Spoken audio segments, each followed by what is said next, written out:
Hai sahabat berbaju besi, pada kesempatan kali ini kami akan kembali membahas serial film dari tokoh Islami ternama yaitu Sultan Muhammad Al-Fatih. Berbeda dari beberapa film mengenai Sultan Al-Fatih sebelumnya, film ini membahas lebih jauh dan lebih dalam lagi dari pertikaian-pertikaian kompleks yang terjadi antara Sultan Mehmed dengan para wazirnya, dengan Pangeran Orhan maupun kepada pihak Konstantinopel. Bahkan, banyak kasus-kasus yang menarik menjadi faktor-faktor penaklukan Konstantinopel yang tidak dijelaskan dalam film-film Sultan Mehmed yang lainnya. Film ini berjudul Mehmed Bir Cihan Fatihi, terangkum dalam 6 episode dan akan kami bahas secara terpisah. Baiklah, tanpa berlama-lama lagi, langsung saja kita ke alur ceritanya.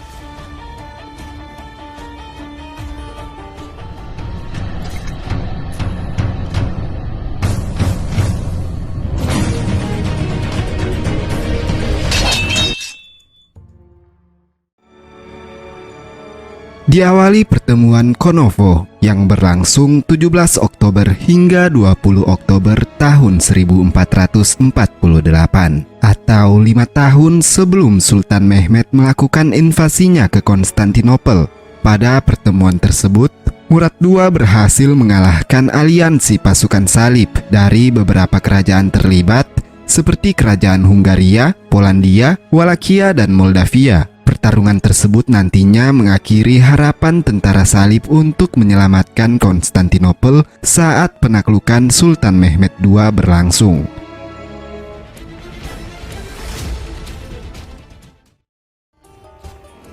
Februari 1451 di Edirne, diperlihatkan Sultan Murad II akan segera menghembuskan nafas terakhirnya. Sultan Murad kemudian berpesan kepada Kandarli Halil Pasha, seorang wazir agung Ottoman. Murad II berkata, jika anaknya Mehmed memiliki api dalam dirinya, maksudnya adalah keinginan besar Mehmed untuk menaklukkan Konstantinopel. Untuk itu, ia meminta Halil Pasha agar mencegah ambisi itu, dan Sultan Murad pun meninggal dunia. Vezirim, Sultanımız Hakk'a yürüdü. Setelah kematian Murad, Halil Pasha meminta kepada wazir lain yaitu Ishak Pasha agar tidak memberitahu terlebih dahulu tentang kematian Sultan. Kemudian Halil Pasha ditemui anak gadisnya yang terus saja memperingati agar memberitahu hal ini kepada Pangeran Mehmed di Manisa, lepas dari segala konflik internal antara ia dan Pangeran Mehmed.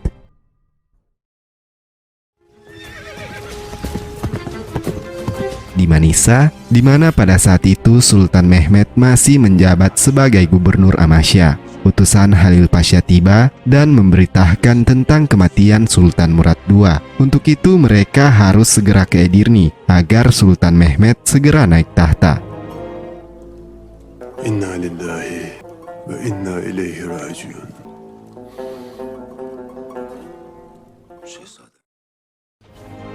Sementara di Edirne, Halil Pasha mendapat peringatan dari Ishak Pasha. Jika Mehmed tiba ke Edirne dan mengambil tahta, maka mereka akan segera disingkirkan, bahkan dihukum gantung. Konflik di masa lalu akan terus diingat oleh Sultan Mehmed. Untuk itu, Sultan Mehmed tidak akan membiarkan mereka yang telah menurunkan tahta itu tetap berkuasa. Ishak Pasha kemudian menawarkan sebuah ide kepada Halil Pasha. Bagaimana jika mereka mengirim surat yang sama ke Konstantinopel kepada Pangeran Orhan di sana, yang juga memiliki hak untuk naik tahta sebagai sultan. Mereka juga memiliki pengaruh kepada pasukan elit Yanisari yang menguatkan mereka secara militer jika diperlukan untuk menghadapi Sultan Mehmed. Yeniçeri bizim arkamızda. Di Manisa, Sultan Mehmed akan segera berangkat pada malam hari. Ia tidak akan menunda-nunda waktu karena akan menentukan nasibnya sendiri. Sebelum berangkat, Sultan Mehmed menemui Mara Brankovic yang merupakan ibu tirinya. Ia memberi sebuah surat yang entah berisikan apa, namun akan kita ketahui di ending serial episode 1 ini. Dan Sultan Mehmed bersama para pengawal serta wazir setianya berangkat ke Edirne.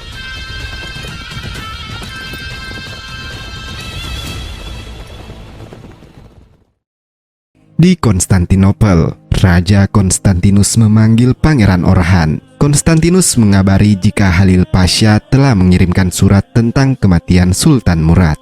Hal ini secara tidak langsung meminta agar Pangeran Orhan segera menuju ke Edirne untuk mengambil tahta sebelum Sultan Mehmed sampai terlebih dahulu. Di samping itu juga, Konstantinus meminta kerenduknya yaitu Lukas Notaras menyiapkan putrinya yang bernama Helena untuk dinikahkan secara politik dengan Pangeran Orhan yang nantinya akan membuat anaknya itu menjadi permaisuri Ottoman setelah Pangeran Orhan berhasil naik tahta. Segera Notaras menemui Helena putrinya. Di sini, rupanya Helena memiliki bakat dan cita-cita menjadi seorang arsitektur handal. Akan tetapi, Notaras memadamkan cita-cita anaknya itu dan memaksanya untuk bersiap-siap pergi bersama Pangeran Orhan menuju ke Edirne. Bunu bana yapamazsın. Untuk memastikan perjalanan Pangeran Orhan dan putrinya sampai dengan selamat ke Edirne, Notaras juga memanggil pasukan khususnya yang dipimpin Komandan Minas, menemani mereka dan beberapa ditugaskan untuk membunuh Sultan Mehmed agar tidak pernah menginjakkan kakinya di Edirne. Geride kalanlar Pangeran Orhan dan yang lainnya pun pergi menuju Edirne. Di waktu yang sama, Konstantinus merencanakan hal lain. Ia meminta utusannya untuk menemui Ishak Pasha dan memberinya 100.000 keping emas untuk suatu tujuan. Sana haber var Majesteleri. İshak Paşa ile görüşmeyi ayarlamışlar. güzel. 100.000 altın da hazır edilmiş. Utusan Konstantinus lalu tiba di Edirne dan memberi kepingan-kepingan emas itu dan memintanya berpihak pada mereka, dan ia akan memperoleh lebih banyak emas nanti setelah Pangeran Orhan berhasil naik tahta. Sahip olduğunuzdan kat ve kat. Sementara rombongan Sultan menemui seorang wanita yang menyamar untuk membunuh Sultan. Seorang wanita itu berpura-pura sekarat dan berkata jika kafilah mereka diserang oleh para bandit. Pengawal setia Sultan Mehmed lalu membawanya ikut dalam perjalanan. Di sisi lain, Komandan Minas telah mempersiapkan perangkap untuk membunuh Sultan Mehmed. Sebenarnya perangkap ini mengorbankan anak buahnya agar nantinya sang gadis yang dibawa oleh Deli Basla yang akan membunuh Sultan Mehmed secara diam-diam. Kemudian penyerangan terhadap Sultan Mehmed pun terjadi. Sultanımızı koruyun! Bu yol ak yoludur yiğitler! Yalda!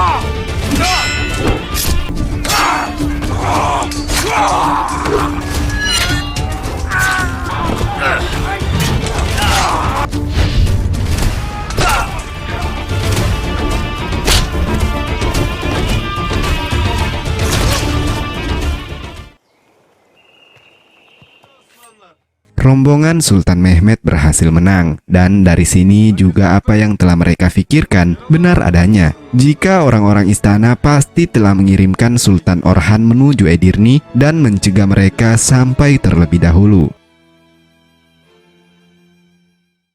Di Edirne, Halil Pasha ditemui seorang utusan dari Hungaria. Utusan itu membawa keputusan Raja Hungaria tentang hubungan diplomatik mereka dengan Ottoman. Kerajaan Hungaria akan memperpanjang hubungan itu jika Pangeran Orhan yang menjadi sultan berikutnya, dan akan mengakhiri hubungan dengan mereka jika Sultan Mehmed yang menjadi penguasa baru. Nampak Halil Pasha tidak menyangka keputusan itu dan membiarkan utusan Hungaria kembali ke tempatnya.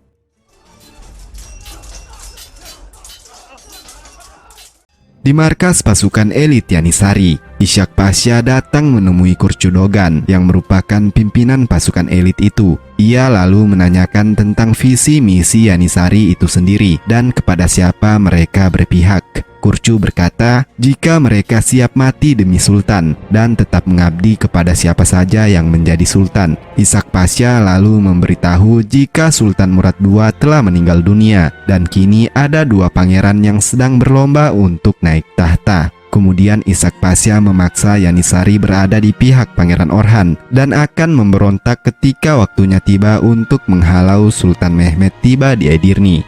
Namun, Dalam pembicaraan mereka, seorang prajurit pemula Yanisari tak sengaja mendengar percakapan itu. Pemuda itu segera menemui anak dari Halil Pasha. Rupanya ia dan anak Halil Pasha itu menyimpan hubungan. Namun, mereka tidak dapat bersatu sebab status pemuda itu hanyalah pasukan pemula Yanisari. Sementara si gadis adalah anak seorang wazir agung. Dengan adanya informasi tentang seorang wazir yang merencanakan hal buruk kepada Sultan Mehmet, menurutnya dapat membuat Halil Pasha menyukainya dan setuju jika ia menikahi anak Halil Pasha nantinya.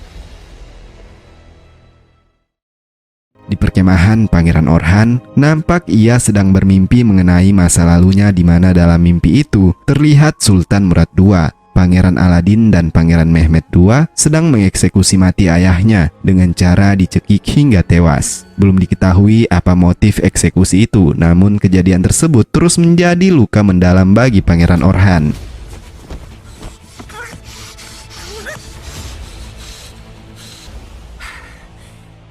Niye geldin?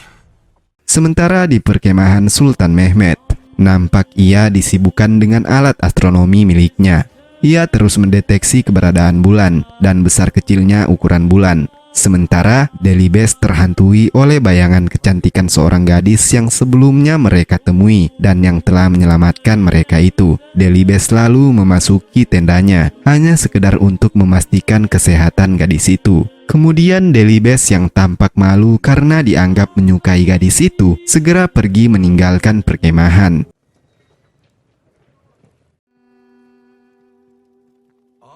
Namun, gadis yang sedang berpura-pura dalam kondisi sekarat itu kemudian bangun dan mengendap-endap ke perkemahan Sultan Mehmet dan berencana untuk membunuh Sultan. Di saat wanita itu akan menusukkan pisaunya, Sultan memanggil Delibes dan menyuruh semua prajurit untuk bersiap-siap.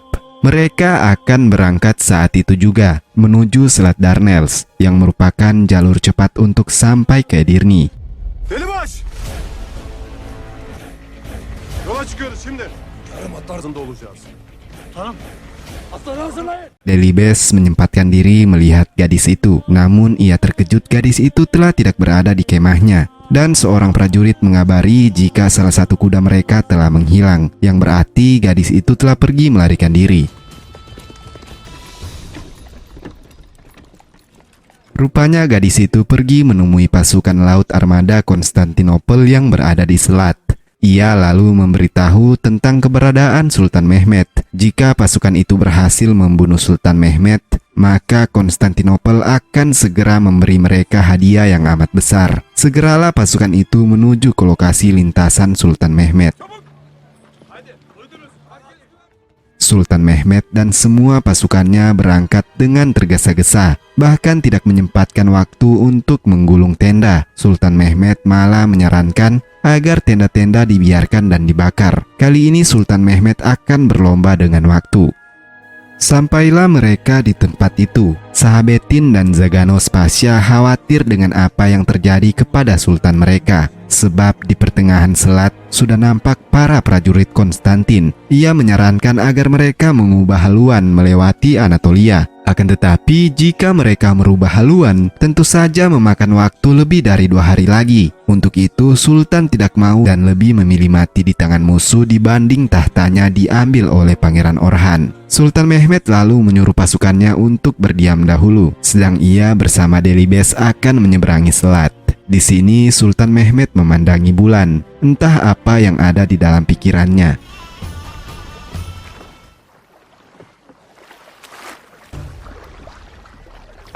Setelah posisi sampan mereka telah berada di titik terdekat dengan kapal pasukan Konstantin dan para pasukan itu siap untuk melancarkan serangan, seketika hal yang tidak diduga terjadi dan Sultan Mehmet bersama Delibes berhasil melalui selat itu.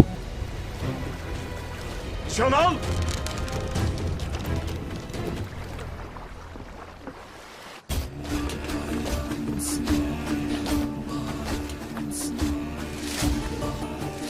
Ay tutuluyor.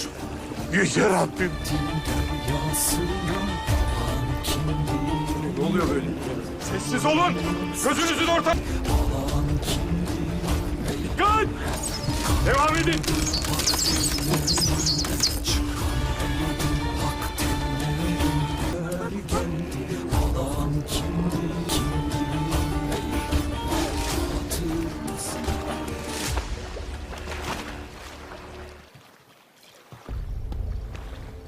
Rupanya sejak di perkemahan, Sultan Mehmet mengamati peristiwa gerhana bulan yang akan terjadi, dan dengan keahlian astronominya itu, ia berhasil melalui perahu musuh. Di sini Delibes amatlah dibuat heran dan juga takjub. Sejak dahulu ia tidak mempercayai apa yang dibicarakan orang-orang saat kelahiran Sultan Mehmet, di mana pada tahun kelahirannya sebuah komet melintasi bumi. Banyak ibu melahirkan bayi kembar, panen melimpah dari sebelumnya, dan sapi-sapi mengeluarkan banyak susu. Ia amat tidak percaya akan semua itu. Namun malam itu, seolah ketidakpercayaannya lebur menjadi benar-benar yakin tentang perkataan-perkataan itu. Kali ini ia melihat sendiri berkat Tuhan yang diberikan kepada Sultan Mehmet. Kemudian Sultan Mehmet mengatakan jika itu tentu saja keajaiban dari Allah Subhanahu wa Ta'ala. Lalu Sultan bertanya kepada Delibes, apakah bulan hitam adalah keajaiban, ataukah Allah memberi manusia ilmu untuk mengetahui kapan itu akan terjadi? Sultan segera memberinya gambaran prediksi akan terjadinya gerhana kepada Delibes, yang membuat Delibes semakin kagum kepada sultannya.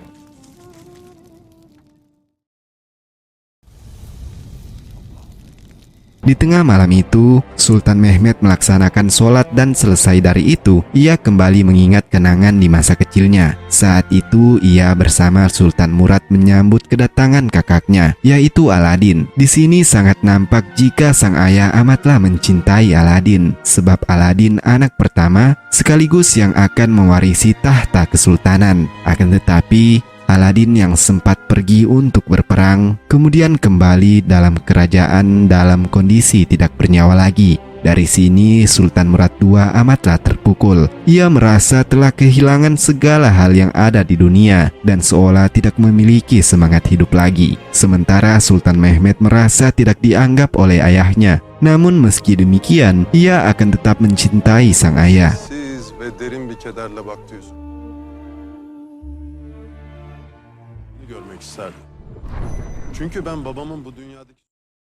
Keesokan paginya, nampak Halil Pasha memanggil Kurchudogan. Ia berkata jika tidak ada seorang sultan pun yang dapat menghentikan mereka. Dua pangeran segera dalam perjalanan untuk merebut tahta. Namun mereka akan meyakinkan dua pangeran itu jika kekuatan negara tidak semudah itu mereka perebutkan.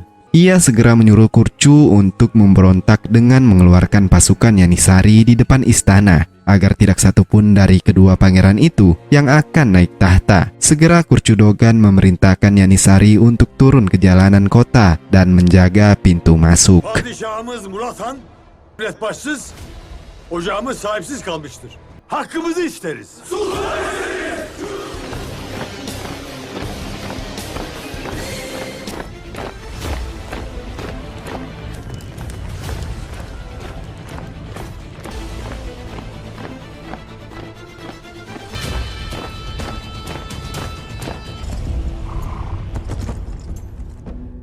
Tibalah Sultan Mehmet dan pasukannya terlebih dahulu. Ia tentu saja tidak masuk begitu saja sebab pasukan Yanisari telah menghalangi pintu. Akan tetapi hal yang mengejutkan kembali terjadi. Mara Brankovic juga tiba membawa pasukan dari penjaga perbatasan, membentuk persatuan di belakang Sultan Mehmet. Emir buyurduğunuz gibi uç beyleriniz ve Turhanoğulları sizinle birlikte olduklarını göstermek için buradalar. Hal ini membuat Halil Pasha tidak bisa berkata apa-apa lagi. Jika ia menolak kehadiran Sultan Mehmet, maka bisa saja perang saudara akan terjadi. Untuk itu Halil Pasha memutuskan untuk tunduk dan menerima kedatangan Sultan Mehmet, serta diakui para pasha lain serta pasukan Yanisari.